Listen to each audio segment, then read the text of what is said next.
नवरात्रि में विशेष है महागौरी का ध्यान। शिव की शक्ति देती हो अष्टमी को वरदान। मन अपना एकाग्र कर नंदीश्वर को पाया। सुबह शाम की धूप से काली हो गई काया। सर्व कला संपूर्ण माँ साधना करो सफल। भूलो कभी न आपको याद रखो पल पल। सर्व मंगल मांगल्ये शिवे सर्वार्थ साधिके। शरण्ये त्र्यंबके गौरी नारायणी नमोस्तुते। जय माता दी।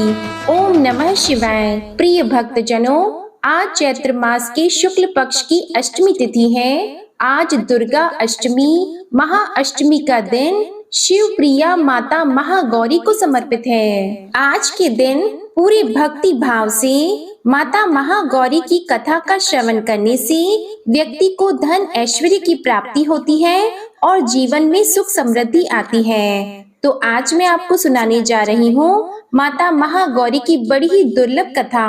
तो आप सभी भक्तजन इन कथाओं को बड़ी ही श्रद्धा तथा प्रसन्न चित्त मन से सुनिएगा। एक बार नारद जी के उकसाने पर सती भगवान शिव से जिद करने लगी कि उनके गले में जो मुंड की माला है उनका रहस्य क्या है। जब काफी समझाने पर भी वे नहीं मानी तो भगवान शिव ने राज खोल दिया।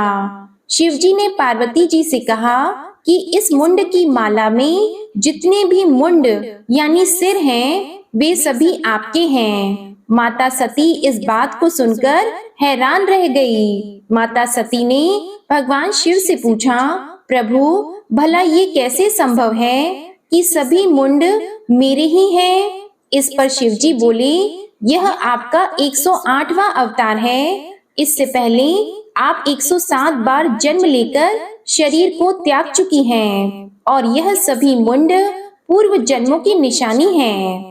इस माला में अभी एक मुंड की कमी है, इसके बाद यह माला पूर्ण हो जाएगी। शिव जी की बात को सुनकर माता सती ने शिव से कहा, प्रभु मैं बार बार जन्म लेकर शरीर त्याग करती हूँ लेकिन आप शरीर त्याग नहीं करते, ऐसा क्यों। तब शिव जी हंसते हुए बोले, मैं अमर कथा कहता हूँ इसलिए मुझे शरीर का त्याग नहीं करना पड़ता। इस पर माता सती ने अमर कथा सुनने की इच्छा प्रकट की। प्रिय भक्तजनों, शिव जी जब माता सती को कथा सुनाने लगे तो उन्हें नींद आ गई और वह कथा सुन नहीं पाई। इसलिए उन्हें दक्ष के यज्ञ कुंड में कूदकर अपने शरीर का त्याग करना पड़ा। शिव जी ने सती के मुंड को भी माला में गूंथ दिया। इस प्रकार 108 मुंड की माला तैयार हो गई। सती का जन्म पार्वती जी के रूप में हुआ। इस जन्म में माता पार्वती को अमृतत्व प्राप्त हुआ। उन्हें शरीर का त्याग नहीं करना पड़ा। पौराणिक कथा के अनुसार माता महागौरी का जन्म हिमालय राज के घर हुआ था। कहा जाता है भगवान शिव जी अपनी पहली पत्नी देवी सती की मृत्यु के कारण गहरी तपस्या में ध्यान में चले गए थे। भगवान शिव ने अपने ध्यान से बाहर आने से जब इनकार कर दिया तो कई वर्षों तक सभी सांसारिक मामलों से वे दूर रहे। इसी बीच तारकासुर नामक एक राक्षस देवताओं को परेशान कर रहा था। देवताओं के अनुरोध पर देवी सती ने हिमालय की पुत्री माता शैलपुत्री के रूप में जन्म लिया। उन्हें माता पार्वती भी कहा जाता था।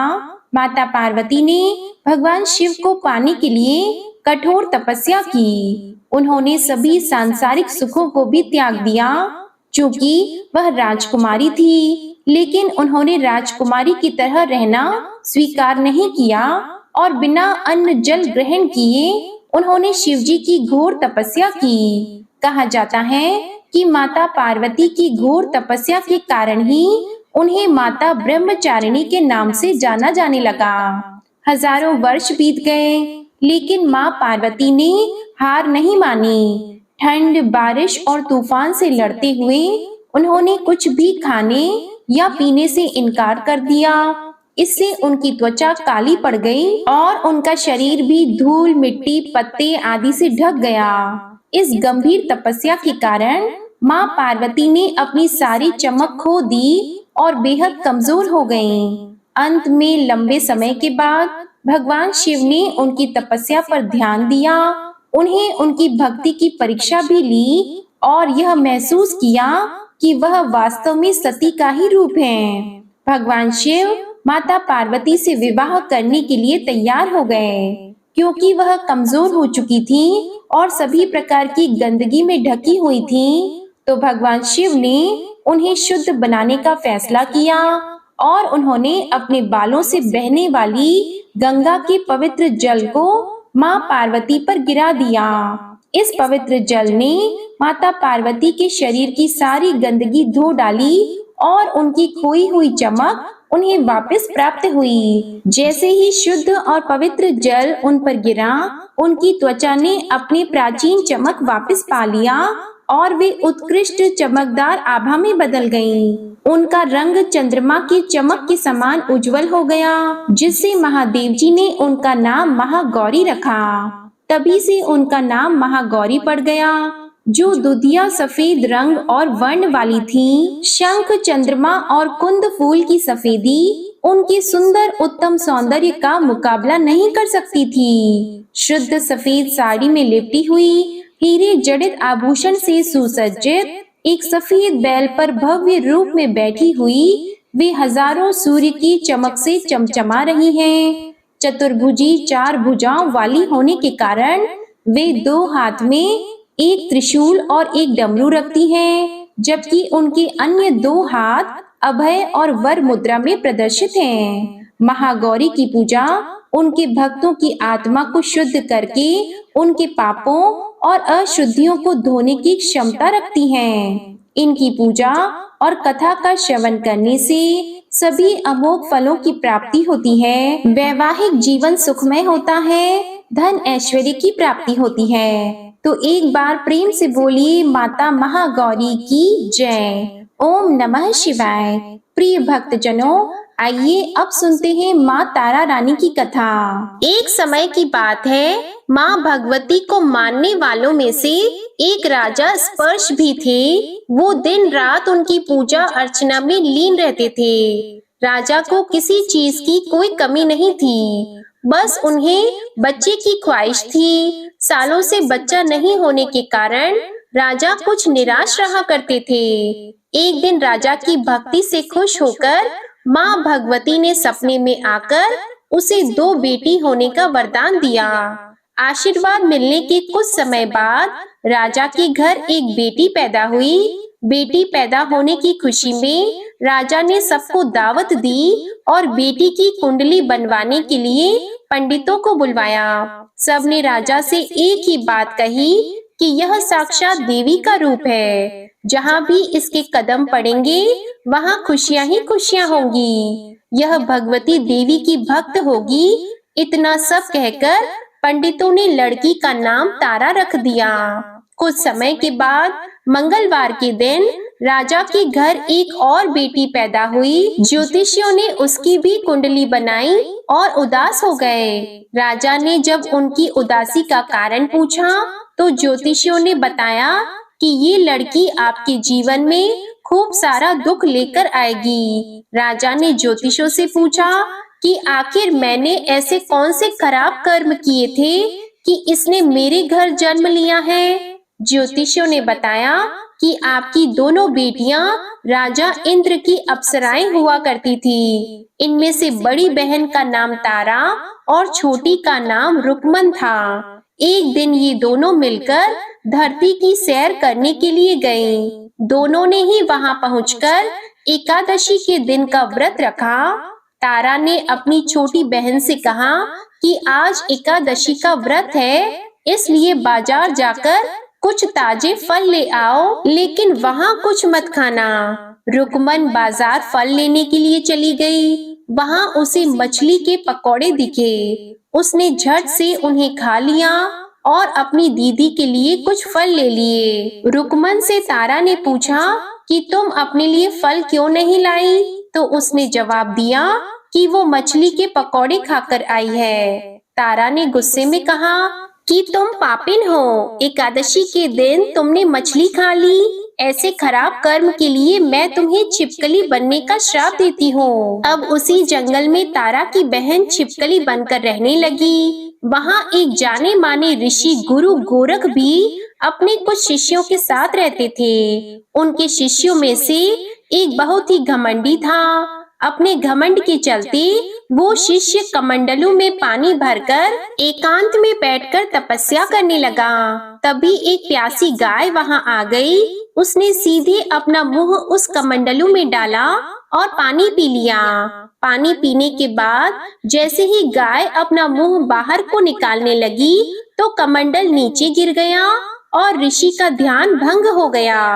ऋषि ने देखा कि गाय पानी पी गई है। अब गुस्से में ऋषि ने गाय को एक चिमटे से बुरी तरह घायल कर दिया।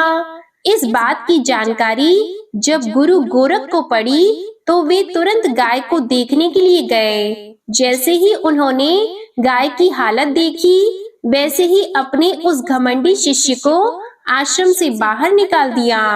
कुछ दिनों के बाद गौ माता पर किए गए उस अत्याचार से होने वाले पाप को कम करने के लिए उन्होंने एक यज्ञ करवाया। इस यज्ञ के बारे में गाय को चिमटे से मारने वाले घमंडी शिष्य को भी पता चला। वो सीधे पक्षी का रूप धारण करके यज्ञ स्थल पर गया और भोजन में अपनी चोंच से मरा हुआ सांप डाल दिया। किसी को इस बात की खबर नहीं हुई। यह सब होते हुए तारा से श्राप मिलने वाली छिपकली रुकमन देख रही थी। उसके मन में हुआ कि इसे खाकर सारे लोग मर जाएंगे। सबकी जान बचाने के लिए छिपकली बनी रुकमन सभी लोगों के सामने भोजन पर गिर गई। लोगों ने छिपकली को खूब कोसा और बर्तन को खाली करने लगे। उसी वक्त भंडारा करने वालों को खाने में मरा हुआ सांप भी दिखा। तब कहीं जाकर सबको समझ आया कि छिपकली सबकी जान बचाने के लिए जानबूझकर भोजन में गिरी थी। एक छिपकली होने के बावजूद भी इतने अच्छे विचार होने की वजह से यज्ञ में मौजूद सारे महत्वपूर्ण लोगों ने कहा कि हमें इस छिपकली की मुक्ति के लिए प्रार्थना करनी चाहिए। पंडित ने आगे बताया कि सबकी प्रार्थना से ही वो छिपकली तीसरे जन्म में आप जैसे प्रतापी राजा के घर बेटी के रूप में पैदा हुई है। वहीं तारा ने दूसरा जन्म तारामती के रूप में लिया और अयोध्या के राजा हरिश्चंद्र से शादी की। इतनी सब बातें कहने के बाद पंडितों ने राजा स्पर्श को रुकमन को मारने की सलाह दी। इस बात पर राजा बोले, मैं किसी बेटी को कैसे मार सकता हूँ? ऐसा करना पाप होगा। फिर ज्योतिषियों ने कहा कि एक संदूक में सोना चांदी लगवाकर उसके अंदर लड़की को रख देना और संदूक को पानी में बहा देना। उसमें लगा हुआ सोना चांदी देखकर लोग नदी से संदूक जरूर निकालेंगे और लड़की की जान बच जाएगी। राजा ने ज्योतिषों के बताए अनुसार वैसा ही किया।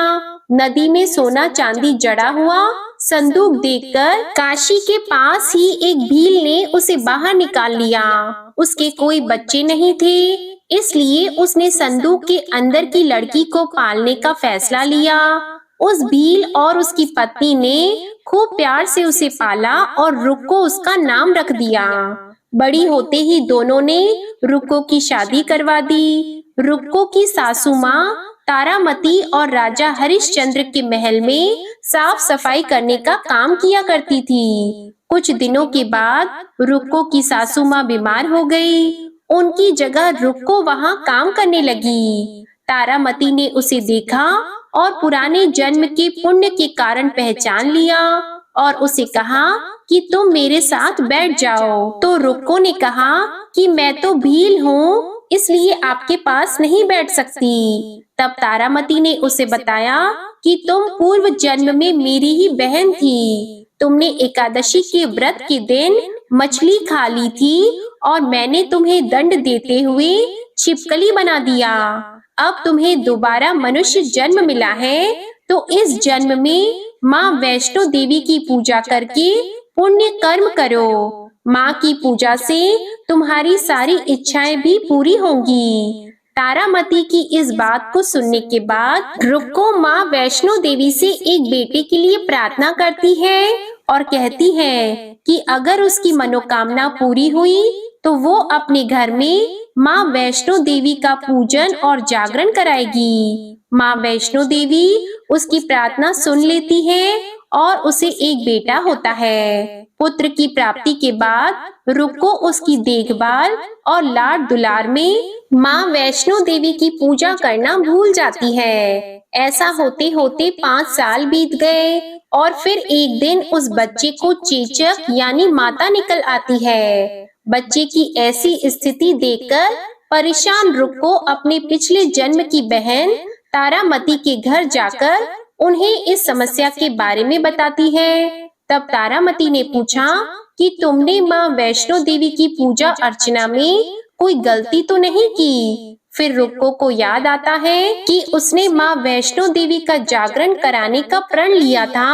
ये बात याद आते ही रुक्को को काफी पछतावा हुआ और मन में उसने माँ से कहा कि बच्चे के ठीक होते ही वो अपने घर में जागरण कराएगी। अगले ही दिन उसका बेटा पूरी तरह स्वस्थ हो जाता है।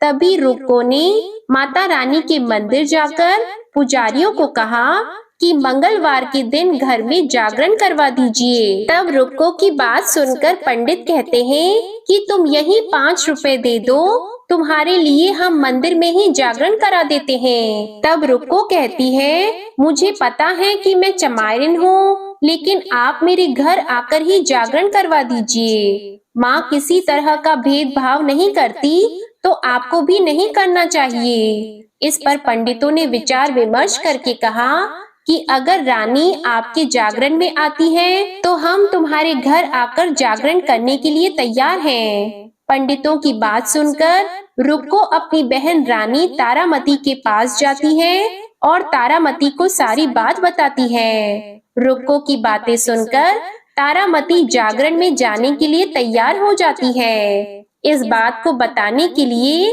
रुक्को जब पंडित जी के पास जाती है तब उनके बीच की बातों को सेन नामक नाई सुन लेता है। फिर वह राजा हरिश्चंद्र को जाकर सारी बातें बता देता है। राजा के मन में हुआ कि रानी को नीची जाति वालों के घर जागरण में नहीं जाना चाहिए। इसी वजह से वो अपनी उंगली काट लेते हैं जिससे उन्हें नींद न आए और रानी जागरण में न जा सके। जब जागरण का समय होता है तब भी राजा को जागते हुए देखकर रानी मन ही मन माँ वैष्णो देवी से प्रार्थना करती है कि महाराज को नींद आ जाए ताकि मैं जागरण में जा सकूं। रानी की प्रार्थना के कुछ ही देर बाद राजा को नींद आ जाती है। फिर रानी तारामती रोशनदान में रस्सी बांधकर महल से नीचे आकर रुक्को के घर चली जाती है। इसी जल्दबाजी में रास्ते में ही रानी का रेशमी रुमाल और एक पांव का कंगन गिर जाता है। इधर कुछ वक्त बाद राजा हरिश्चंद्र की नींद टूट जाती है। नींद खुलने पर रानी को अपने पास न देखकर राजा उसकी तलाश में निकल जाते हैं। रानी को ढूंढते ढूंढते उन्हें रानी का रुमाल और कंगन मिलता है। रानी की चीजों को अपने साथ लेकर राजा जागरण स्थल पहुंचते हैं और एक जगह चुपचाप बैठकर जागरण सुनने लगते हैं। माँ वैष्णो देवी के जयकारे के साथ जागरण खत्म होता है और सभी को प्रसाद दिया जाता है। तब रानी अपने हिस्से के प्रसाद को झोली में डाल लेती है।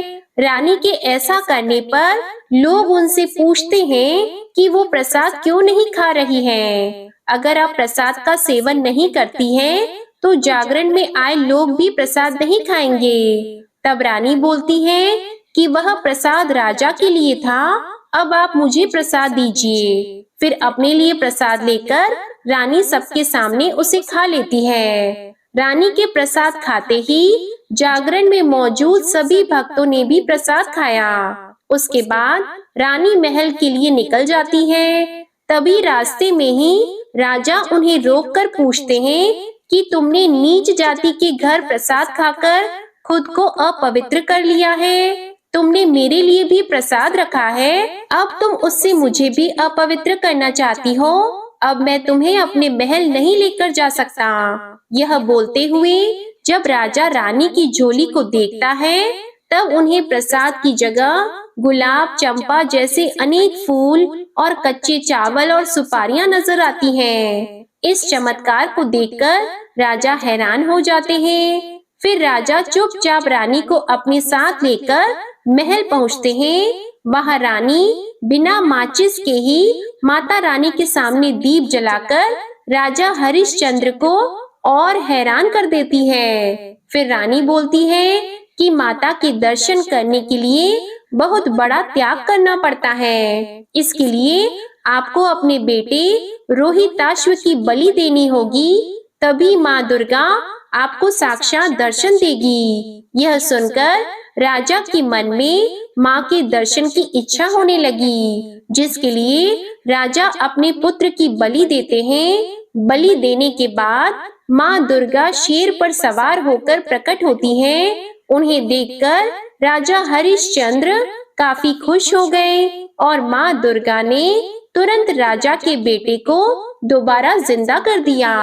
इस चमत्कार को देखकर राजा हरिश्चंद्र खुश हो गए और तभी राजा ने माँ की पूरी विधि से पूजा करके उनसे अपनी गलतियों की माफी मांगी। माँ दुर्गा ने भी राजा को खुश रहने का आशीर्वाद दिया और अंतर ध्यान हो गई। तब राजा ने तारा रानी से कहा कि मैं बहुत खुश हूँ कि मुझे पत्नी के रूप में आप मिली है। फिर राजा हरिश्चंद्र, तारा रानी और रुक्मन तीनों अपनी मनुष्य योनि से छुटकारा पाकर देवलोक में चले जाते हैं। प्रेम से बोलिए माता रानी की जय। जय अम्बे माँ। ओम नमः शिवाय।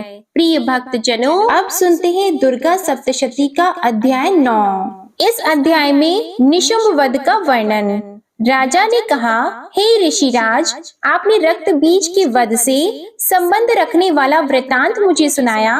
अब मैं रक्त बीज के मरने के पश्चात क्रोध में भरे हुए शुंभ और निशुंभ ने जो कर्म किया वह सुनना चाहता हूँ। महर्षि मेधा ने कहा, रक्त बीज के मारे जाने पर शुंभ और निशुंभ को बड़ा क्रोध आया और अपनी बहुत बड़ी सेना का इस प्रकार सर्वनाश होते देखकर निशुंभ देवी पर आक्रमण करने के लिए दौड़ा।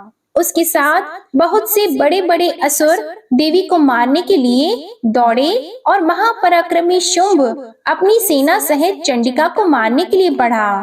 फिर शुंभ और निशुंभ का देवी से घोर युद्ध होने लगा और वह दोनों असुर इस प्रकार देवी पर बाण फेंकने लगे जैसे मेघों से वर्षा हो रही हो। उन दोनों के चलाए हुए बाणों को देवी ने अपने बाणों से काट डाला और अपने शस्त्रों की वर्षा से उन दोनों दैत्यों को चोट पहुंचाई। निशुंभ ने तीक्ष्ण तलवार और चमकती हुई ढाल लेकर देवी के सिंह पर आक्रमण किया। अपने वाहन को चोट पहुंची देखकर देवी ने अपने शुभ्र नामक बाण से निशुंभ की तलवार और ढाल दोनों को ही काट डाला। तलवार और ढाल कट जाने पर निशुंभ ने देवी पर शक्ति से प्रहार किया। देवी ने अपने चक्र से उसके 2 टुकड़े कर दिए। फिर क्या था, दैत्य मारे क्रोध के जल भुन गया और उसने देवी को मारने के लिए उसकी ओर शूल फेंका, किंतु देवी ने अपने मुक्के से उसको चूर चूर कर डाला। फिर उसने देवी पर गदा से प्रहार किया। देवी ने त्रिशूल से गदा को भस्म कर डाला। इसके पश्चात वह फरसा हाथ में लेकर देवी की ओर लपका। देवी ने अपने तीखे बाणों से उसे धरती पर सुला दिया। अपने पराक्रमी भाई निशुंभ के इस प्रकार से मरने पर शुंभ क्रोध में भरकर देवी को मारने के लिए दौड़ा। वह रथ में बैठा हुआ उत्तम आयुधों से सुशोभित अपनी 8 बड़ी बड़ी भुजाओं से सारे आकाश को ढके हुए था। शुंभ को आते देखकर देवी ने अपना शंख बजाया और धनुष की टंकोर का भी अत्यंत दुस्सह शब्द किया। साथ ही अपने घंटे के शब्द से, जो कि संपूर्ण दैत्य सेना के तेज को नष्ट करने वाला था, संपूर्ण दिशाओं में व्याप्त कर दिया।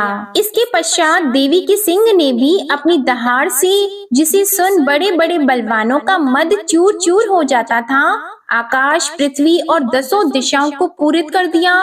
फिर आकाश में उछलकर काली ने अपने दांतों तथा हाथों को पृथ्वी पर पटका। उसके ऐसा करने से ऐसा शब्द हुआ जिससे कि उससे पहले के सारे शब्द शांत हो गए। इसके पश्चात शिवदूती ने असुरों के लिए भय उत्पन्न करने वाला अट्टहास किया, जिसे सुनकर दैत्य थर्रा उठे और शुंभ को बड़ा क्रोध हुआ। फिर अंबिका ने उसे अरे दुष्ट, खड़ा रह कहा तो आकाश से सभी देवता जय हो बोल उठे। शुंभ ने वहां आकर ज्वालाओं से युक्त एक अत्यंत भयंकर शक्ति छोड़ी, जिसे आते देखकर देवी ने अपनी महोल्का नामक शक्ति से काट डाला। हे राजन, फिर शुंभ के सिंहनाद से तीनों लोक व्याप्त हो गए और उसकी प्रतिध्वनि से ऐसा घोर शब्द हुआ जिसने इससे पहले के सब शब्दों को जीत लिया।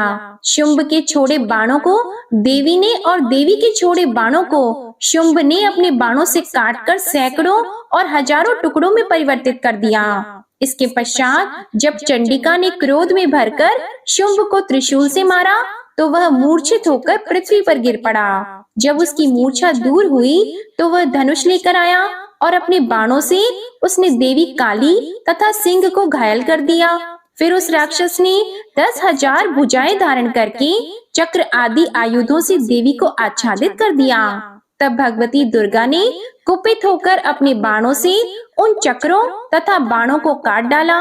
यह देखकर निशुंभ हाथ में गदा लेकर चंडिका को मारने के लिए दौड़ा। उसके आते ही देवी ने तीक्ष्ण धार वाले खड्ग से उसकी गदा को काट डाला।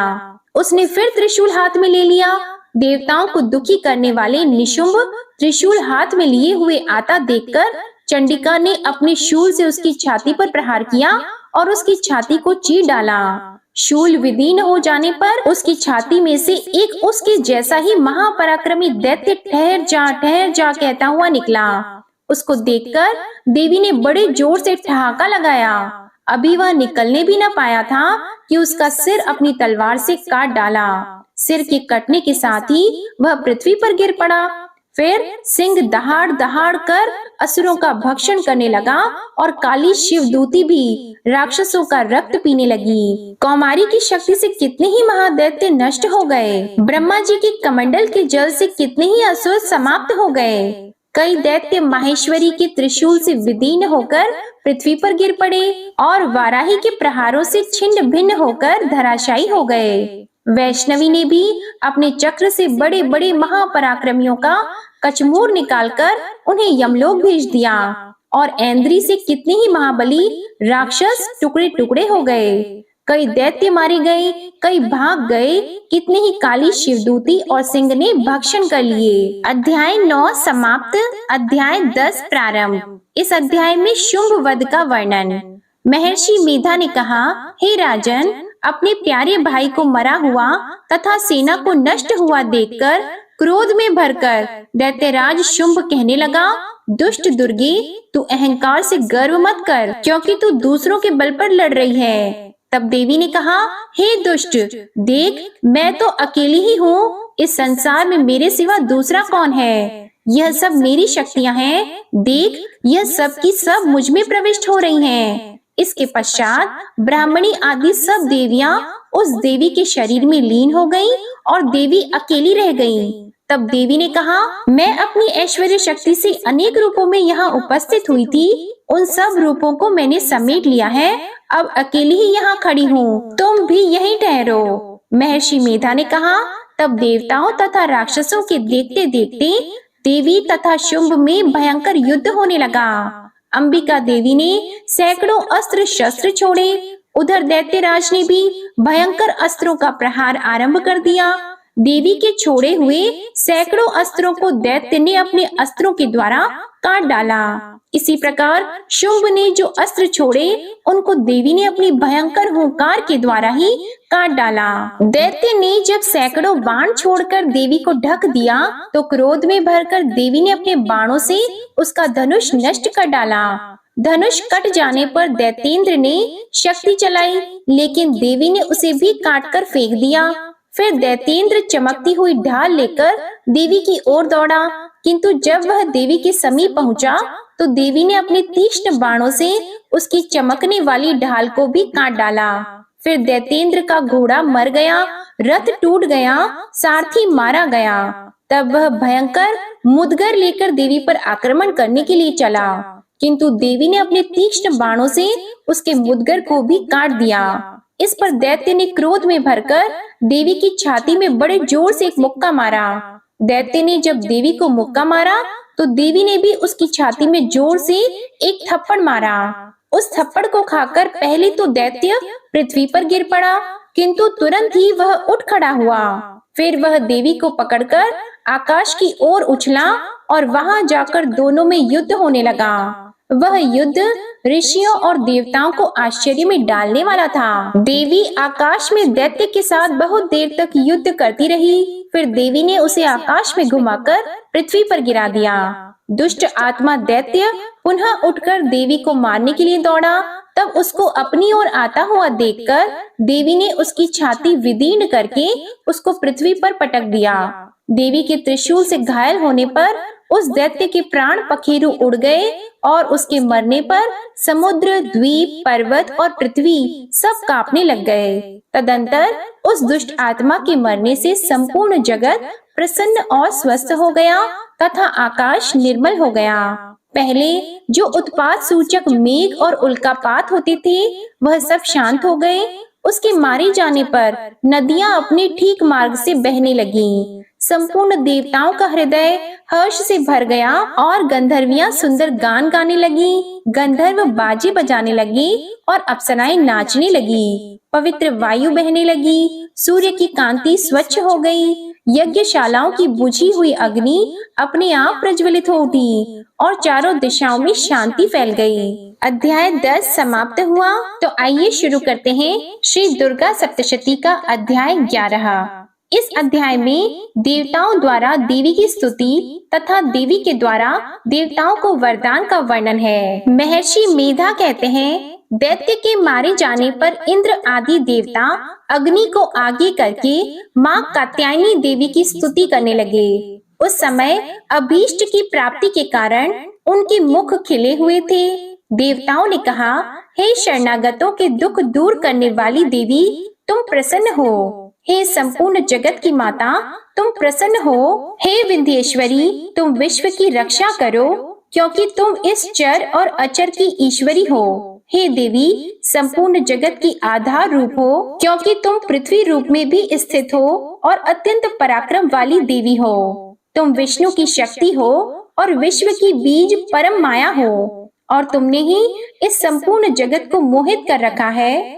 तुम्हारे प्रसन्न होने पर ही यह पृथ्वी मोक्ष को प्राप्त होती है। हे देवी, संपूर्ण विद्याएं तुम्हारे ही भिन्न भिन्न स्वरूप हैं। इस जगत में जितनी स्त्रियां हैं वे सब तुम्हारी ही मूर्तियां हैं। एकमात्र तुमने ही इस जगत को व्याप्त कर रखा है। तुम्हारी स्तुति किस प्रकार हो सकती है, क्योंकि तुम परम बुद्धि रूप हो और संपूर्ण प्राणी रूप स्वर्ग और मुक्ति देने वाली हो। अतः इसी रूप में तुम्हारी स्तुति की गई है। तुम्हारी स्तुति के लिए इससे बढ़कर और क्या युक्तियां हो सकती हैं? संपूर्ण जनों के हृदय में बुद्धि रूप होकर निवास करने वाली, स्वर्ग तथा मोक्ष प्रदान करने वाली हे नारायणी देवी, तुमको नमस्कार है, बारंबार नमस्कार है। कला, काष्ठा आदि रूप से अवस्थाओं को परिवर्तन की ओर ले जाने वाली और प्राणियों का अंत करने वाली नारायणी देवी, तुमको नमस्कार है। हे नारायणी, संपूर्ण मंगलों के मंगल रूप वाली हे शिवे,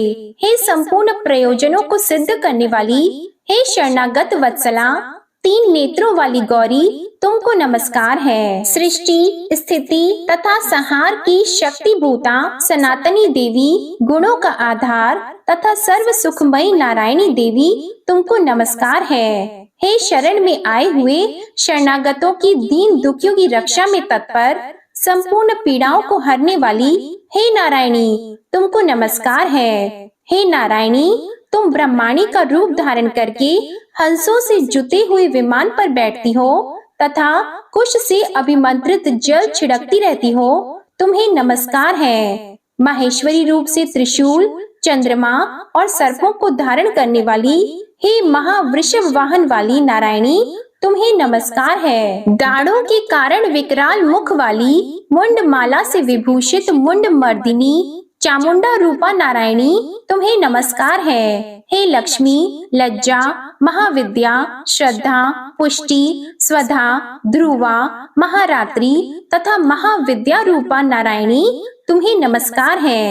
हे मेधा, सरस्वती, सर्वोत्कृष्ट ऐश्वर्य रूपिणी पार्वती, महाकाली, नियंता तथा ईश रूपिणी नारायणी तुम्हें बारंबार नमस्कार है। हे सर्वस्वरूप, सर्वेश्वरी, सर्वशक्ति युक्त देवी, हमारे भय से रक्षा करो, तुम्हें नमस्कार है। हे कात्यायनी, 3 नेत्रों से भूषित यह तेरा सौम्य मुख सब तरह के डरों से हमारी रक्षा करे, तुम्हें नमस्कार है। हे भद्रकाली, ज्वालाओं के समान भयंकर, अति उग्र एवं संपूर्ण असुरों को नष्ट करने वाला तुम्हारा त्रिशूल हमें भय से बचाए, तुम्हें नमस्कार है। हे देवी, जो अपने शब्द से इस जगत को पूरित करके दैत्यों के तेज को नष्ट करता है, वह आपका घंटा इस प्रकार हमारी रक्षा करे जैसे कि माता अपने पुत्रों की रक्षा करती है। हे चंडिके, असुरों के रक्त और चर्बी से चर्चित जो आपकी तलवार है वह हमारा मंगल करे, हम तुमको नमस्कार करते हैं। हे देवी, तुम जब प्रसन्न होती हो तो संपूर्ण रोगों को नष्ट कर देती हो और जब रुष्ट हो जाती हो तो संपूर्ण वांछित कामनाओं को नष्ट कर देती हो, और जो मनुष्य तुम्हारी शरण में जाते हैं उन पर कभी विपत्ति नहीं आती, बल्कि तुम्हारी शरण में गए हुए मनुष्य दूसरों को आश्रय देने योग्य हो जाते हैं। अनेक रूपों से बहुत प्रकार की मूर्तियों को धारण करके इन धर्मद्रोही असुरों का तुमने संहार किया है, वह तुम्हारे सिवा कौन कर सकता था। 14 विद्याएं, 6 शास्त्र और 4 वेद तुम्हारे ही प्रकाश से प्रकाशित हैं, उनमें तुम्हारा ही वर्णन है। और जहाँ राक्षस, विषैले सर्प, शत्रुगण है, वहाँ और समुद्र के बीच में भी तुम साथ रहकर इस विश्व की रक्षा करती हो, तुम्हें नमस्कार है। हे विश्वेश्वरी, तुम विश्व का पालन करने वाली विश्व रूपा हो, इसलिए संपूर्ण जगत को धारण करती हो, इसलिए ब्रह्मा, विष्णु, महेश की भी वंदनीय हो। जो भक्ति पूर्वक तुमको नमस्कार करते हैं वह विश्व को आश्रय देने वाले बन जाते हैं। हे देवी, तुम प्रसन्न हो और असुरों को मारकर जिस प्रकार हमारी रक्षा की है, ऐसे ही हमारे शत्रुओं से सदा हमारी रक्षा करती रहो। संपूर्ण जगत के पाप नष्ट कर दो और पापों तथा उनके फल स्वरूप होने वाली महामारी आदि बड़े बड़े उपद्रवों को शीघ्र ही दूर कर दो। विश्व की पीड़ा को हरने वाली देवी, शरण में पड़े हुओं पर प्रसन्न हो। त्रिलोक निवासियों की पूजनीय परमेश्वरी, हम लोगों को वरदान दो। देवी ने कहा, हे देवताओं, मैं तुमको वर देने को तैयार हूँ। आपकी जैसी इच्छा हो वैसा वर मांग लो, मैं तुमको दूंगी। देवताओं ने कहा, हे सर्वेश्वरी, त्रिलोकी के निवासियों की समस्त पीड़ाओं को तुम इसी प्रकार हरती रहो और हमारे शत्रुओं को इसी प्रकार नष्ट करती रहो। देवी ने कहा, वैवस्वत मनवंतर के 28वें युग में 2 और महाअसुर शुंभ और निशुंभ उत्पन्न होंगे। उस समय मैं नंद गोप के घर से यशोदा के गर्भ से उत्पन्न होकर विंध्याचल पर्वत पर शुंभ और निशुंभ का संहार करूंगी। फिर अत्यंत भयंकर रूप से पृथ्वी पर अवतीर्ण होकर मैं वैप्रचिति नामक दानवों का नाश करूंगी। उन भयंकर महाअसुरों को भक्षण करते समय मेरे दांत अनार पुष्प के समान लाल होंगे। इसके पश्चात स्वर्ग में देवता और पृथ्वी पर मनुष्य मेरी स्तुति करते हुए मुझे रक्त दंतिका कहेंगे। फिर जब 100 वर्षों तक वर्षा नहीं होगी तो मैं ऋषियों की स्तुति करने पर आयोनिज नाम से प्रकट होंगी और अपने 100 नेत्रों से ऋषियों की ओर देखूंगी। अतः मनुष्य शताक्षी नाम से मेरा कीर्तन करेंगे। उसी समय मैं अपने शरीर से उत्पन्न हुए प्राणों की रक्षा करने वाले शाकों के द्वारा सब प्राणियों का पालन करूंगी और तब इस पृथ्वी पर शाकंभरी के नाम से विख्यात होंगी और इसी अवतार में मैं दुर्ग नामक महाअसुर का वध करूंगी और इससे मैं दुर्गा देवी के नाम से प्रसिद्ध होंगी। इसके पश्चात जब मैं भयानक रूप धारण करके हिमालय निवासी ऋषियों महर्षियों की रक्षा करूंगी, तब भीमा देवी के नाम से मेरी ख्याति होगी। और फिर अरुण नामक असुर तीनों लोगों को पीड़ित करेगा। तब मैं असंख्य भ्रमरों का रूप धारण करके उस महादैत्य का वध करूंगी। तब स्वर्ग में देवता और मृत्यु लोक में मनुष्य मेरी स्तुति करते हुए मुझे ब्राह्मणी नाम से पुकारेंगे। इस प्रकार जब जब पृथ्वी राक्षसों से पीड़ित होगी, तब तब मैं अवतरित होकर शत्रुओं का विनाश करूंगी। तो आइए अब आप सुनिए श्री दुर्गा सप्तशती का अध्याय 12। इस अध्याय में देवी चरित्रों के पाठ के महात्म्य का वर्णन है। देवी बोली, हे देवताओं, जो पुरुष इन स्तोत्रों द्वारा एकाग्रचित्त होकर मेरी स्तुति करेगा, उसके संपूर्ण कष्टों को निसंदेह मैं हर लूंगी। मधु कैटभ के नाश, महिषासुर के वध और शुंभ तथा निशुंभ के वध की जो मनुष्य कथा कहेंगे, मेरे महात्म्य को अष्टमी, चतुर्दशी और नवमी के दिन एकाग्र चित्त से भक्ति पूर्वक सुनेंगे, उनको कभी कोई पाप नहीं रहेगा। पाप से उत्पन्न हुई विपत्ति भी उनको नहीं सताएगी। उनके घर में दरिद्रता नहीं होगी और न उनको प्रियजनों का बिछोह होगा। उनको किसी प्रकार का भय नहीं होगा। इसलिए प्रत्येक मनुष्य को भक्ति पूर्वक मेरे इस कल्याण कारक महात्म्य को सदा पढ़ना और सुनना चाहिए। मेरा यह महात्म्य महामारी से उत्पन्न हुए संपूर्ण उपद्रवों को एवं 3 प्रकार के उत्पातों को शांत कर देता है। जिस घर व मंदिर में या जिस स्थान पर मेरा यह स्तोत्र विधि पूर्वक पढ़ा जाता है, उस स्थान का मैं कभी भी त्याग नहीं करती और वहाँ सदा ही मेरा निवास रहता है। बलिदान, पूजा, होम और महोत्सवों में मेरा यह चरित्र उच्चारण करना तथा सुनना चाहिए। ऐसा हवन या पूजन मनुष्य जानकर या बिना जाने करे, मैं उसे तुरंत ग्रहण कर लेती हूँ। और शरद काल में प्रत्येक वर्ष जो महापूजा की जाती है, उनमें मनुष्य भक्ति पूर्वक मेरा यह महात्म्य सुनकर सब विपत्तियों से छूट जाता है और धन, धान्य तथा पुत्र आदि से संपन्न हो जाता है। तथा मेरी इस महात्म्य व कथाओं इत्यादि को सुनकर मनुष्य निर्भय हो जाता है और महात्म्य के श्रवण करने वालों के शत्रु नष्ट हो जाते हैं तथा कल्याण की प्राप्ति होती है और उनका कुल आनंदित हो जाता है। सब कष्ट शांत हो जाते हैं तथा भयंकर स्वप्न दिखाई देना और घरेलू दुख इत्यादि सब मिट जाते हैं। बाल ग्रहों में ग्रसित बालकों के लिए यह मेरा महात्म्य परम शांति देने वाला है। मनुष्यों में फूट पड़ने पर यह भली भांति मित्रता कराने वाला है। मेरा यह महात्म्य मनुष्यों को मेरी जैसी सामर्थ्य की प्राप्ति करवाने वाला है। पुष्प, अर्घ, धूप, गंध, दीपक इत्यादि सामग्रियों द्वारा पूजन करने से, ब्राह्मण को भोजन करा के, हवन करके, प्रतिदिन अभिषेक करके, नाना प्रकार के भोगों को अर्पण करके और प्रत्येक वर्ष दान इत्यादि करके जो मेरी आराधना की जाती है और उससे मैं जैसी प्रसन्न हो जाती हूँ, वैसी प्रसन्न मैं इस चरित्र के सुनने से ही हो जाती हूँ। यह महात्म्य श्रवण करने पर पापों को हर लेता है तथा आरोग्य प्रदान करता है। मेरे प्रादुर्भाव का कीर्तन दुष्ट प्राणियों में रक्षा करने वाला है, युद्ध में दुष्ट दैत्यों का संहार करने वाला है। इसके सुनने से मनुष्य को शत्रुओं का भय नहीं रहता। हे देवताओं, तुमने जो मेरी स्तुति की है अथवा ब्रह्मा जी ने जो मेरी स्तुति की है, वह मनुष्यों को कल्याणमयी बुद्धि प्रदान करने वाली है। वन में सोने मार्ग में अथवा दावानल से घिरे जाने पर, वन में चोरी से घिरा हुआ या शत्रुओं द्वारा पकड़ा हुआ, जंगल में सिंहों से, व्याघ्रों से या जंगली हाथियों द्वारा पीछा किया हुआ,